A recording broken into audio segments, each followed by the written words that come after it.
My name is Sheila. I'm going to give you a little disclaimer. This is my first time doing this, getting up on a stage and talking to an audience. And I can tell you it's not terrifying at all. um, so I'm here to talk to you. Well, actually, first let me give you a little bit more information about myself. I am also a Canadian. Yesterday we had quite a few Canadians, born and raised in Montreal. And after I graduated from law school, I spent 15 years working for the United Nations as a legal advisor. And about a year and a half ago, I moved to Armenia.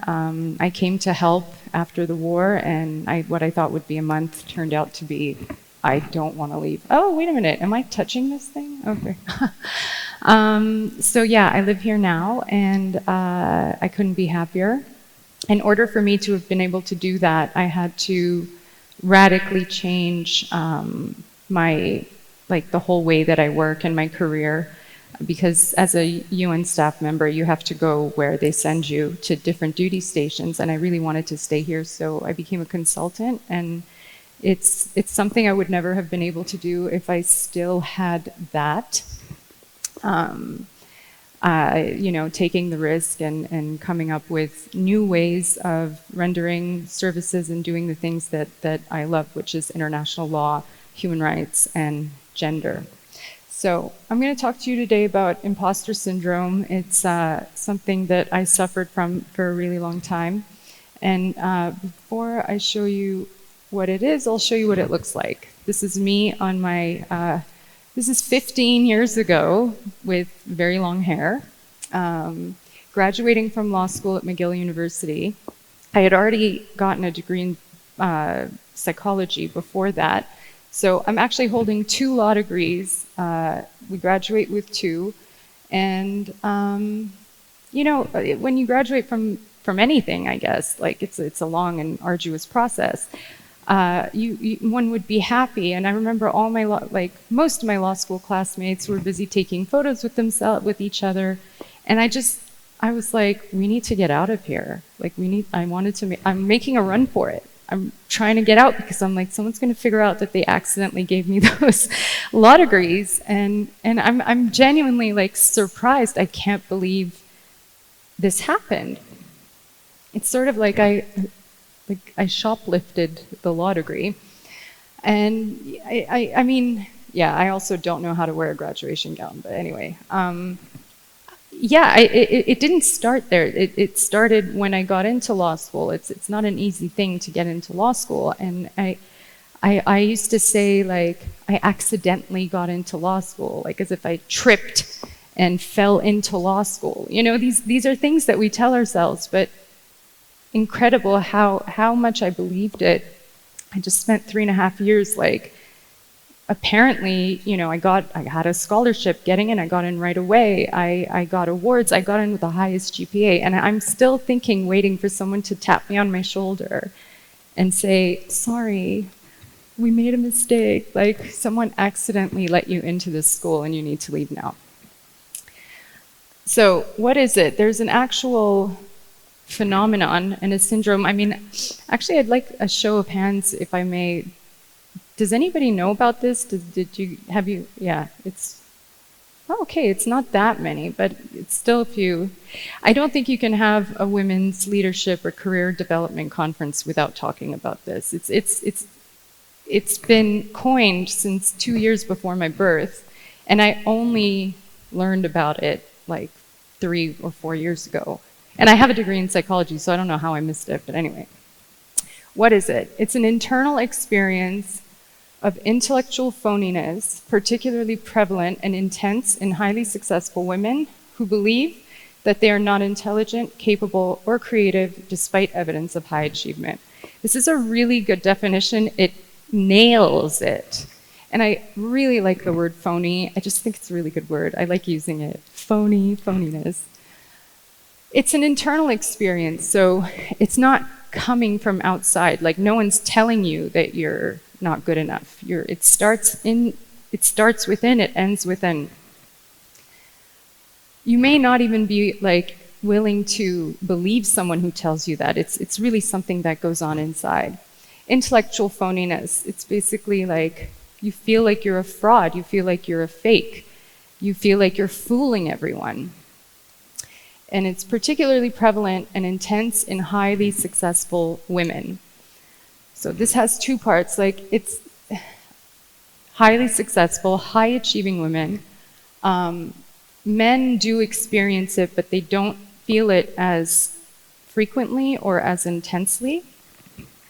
And as I was actually doing research for this presentation, I found out how many really famous women had it. I mean, of course, I shouldn't be surprised, but one of my idols is Maya Angelou, and she, I think on her 11th book, said when she published her 11th book, said, I've published 11 books, and each time I thought, uh-oh, now they're gonna figure it out. Now they're gonna find out that I'm a fraud. So, you know, she had it. And another study, a recent one, but oh, sorry.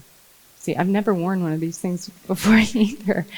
75% of executive women have experienced imposter syndrome at least once at some point in their career. And then it can be for a long extended period of time or in brief spurts. For me, it was a long time. So who believe that they're not intelligent, capable, or creative, despite evidence of high achievement. And that one is key, because you would think that as you go along, so I'm going to show you the next photo as I say this, you would think that as the years go by and you achieve more and you achieve more, that this will disprove this thought that came out of somewhere, but it doesn't. It actually, the syndrome has this nasty way of perpetuating itself. This is me 12 years later. This is 2019. I've had an amazing career so far with the United Nations. I've been promoted several times, well, a few times. My performance evaluations couldn't have been more stellar. I got a master's degree in law in the meantime while I was working full-time.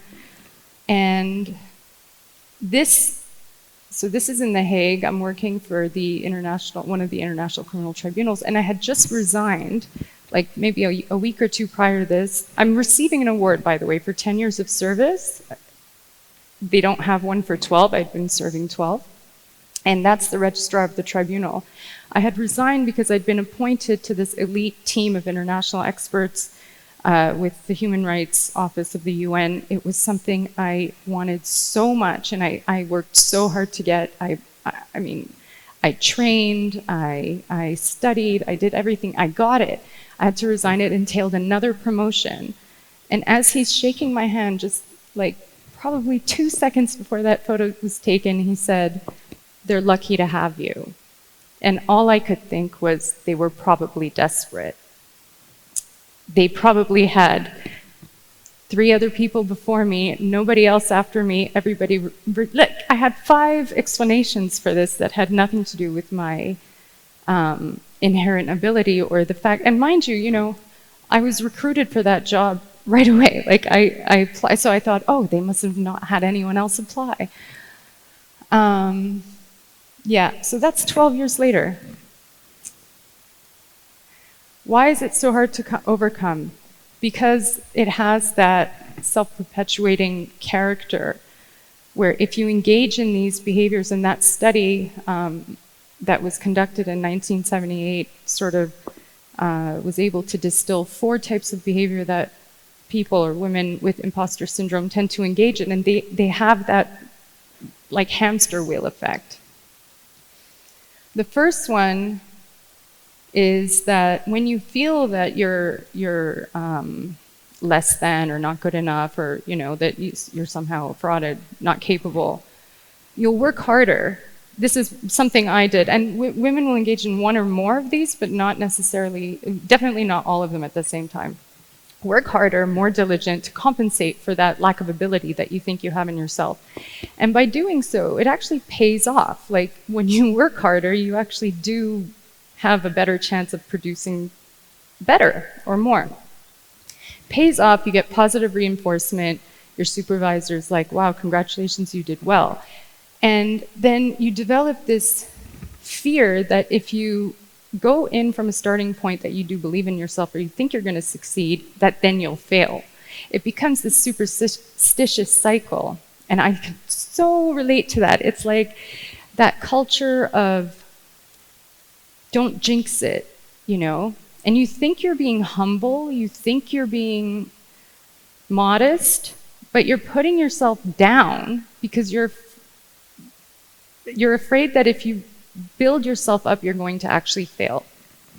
It's like sort of don't make your birthday wish out loud or it won't come true.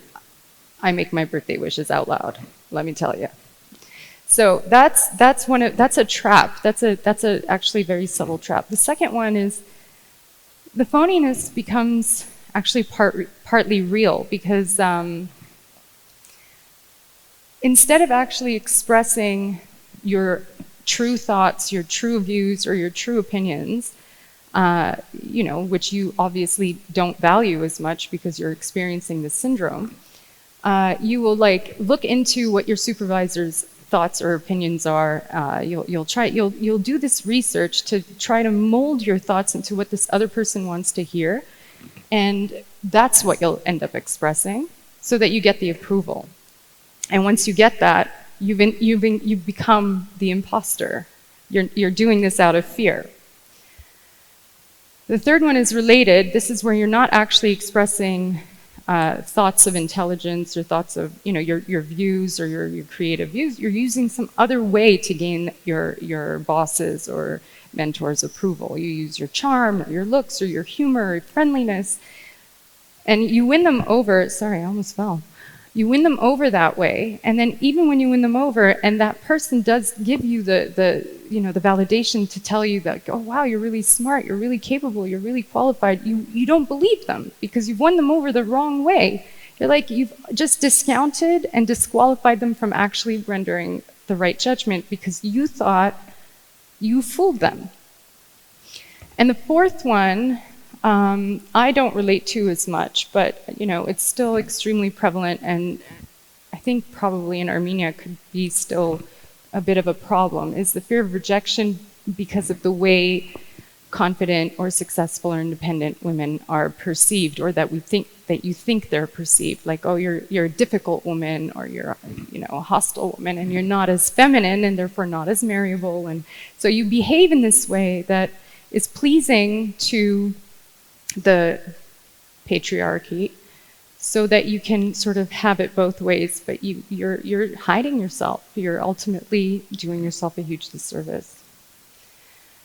So why bother? That's pretty obvious, I suppose, but honestly, the main reason is when we engage in behavior like that, it perpetuates itself, and then we completely do block our full potential. For a long time, I was like, why would I stop this? It's working for me. Yeah, I got by. I did do well, but I was working so hard and I was so miserable and I couldn't feel my successes. I just put them in, I gave them away. I would tell, like, okay, oh, I was lucky, or I was in the right place at the right time, or, you know, it's so wrong, you know. And what, I don't even want to think of the number of projects that I might have missed out on, or yeah, you know, you'll be passed up for new projects because you discount your work. You may miss out on earning more money because you don't ask for what you're worth. You don't even know what you're worth. You don't think you're worth much. And you avoid going for new opportunities because you don't think you're qualified. That's a big one. Like, that's the one where letting go of, you know, a little bit of self-doubt is inevitable, and it's actually healthy. So don't get me the wrong way when nobody should be going through life thinking, I've got it all figured out and I'll be fine. It's good to have a bit of self-doubt. It motivates you. But if you don't catch yourself and you don't engage in those 4 behaviors, because it'll morph into and fester into something worse, which is this syndrome that I hadn't learned anything about until 3 years ago. So this photo I like because it's taken fairly recently. I mean, I had to choose something recent, and it's me going on TV for an interview. If I had held on to my imposter syndrome, that photo would never have been taken and I would never be standing here right now. Never, never. Sorry, I'd be like, are you kidding? I can't do that. I'm never gonna do that. I'm too scared of saying the wrong thing, making a mistake. I used to get so nervous that my mind would go blank and I just wouldn't, I would almost throw up because I'm like, no way can I do something like this. My smile is genuine, and I remember I knew I was gonna probably say a few wrong things. The key is I don't care. I don't care. Like, I know it's gonna happen. I'm not even like hoping it's not gonna happen. It's one of my greatest superpowers now is that I go in going, I don't care, I don't care. So how to beat it? Recognize the feelings. That when I was in Congo and I was with a really young colleague, she was on my team, we were stranded there because of COVID. It's like the middle of the country and we had a lot of time to talk. And I'm really grateful that I had the opportunity to actually express, like I didn't realize I was doing it, but I was like, how did you get the job? How did I get the job? And I said, oh, you know, they were probably desperate. I said those things, you know, that I was thinking in the second photo. They probably had nobody else apply. And I said this to her, and this girl, like, bless her, she was, I think, 27 years old. It's her first job with the UN. She said, you know, I also feel like I have imposter syndrome. And I was like, what? What is that? What do you mean? I swear, I think I may have heard of it, but she's like, yeah, I also feel like I don't really belong or I didn't deserve to get here. And when I heard her say it, I'm like, but you do. Like, why does she and I don't? So I looked into it and I realized, oh my God, this is a thing. There's a thing, and I need to deal with it.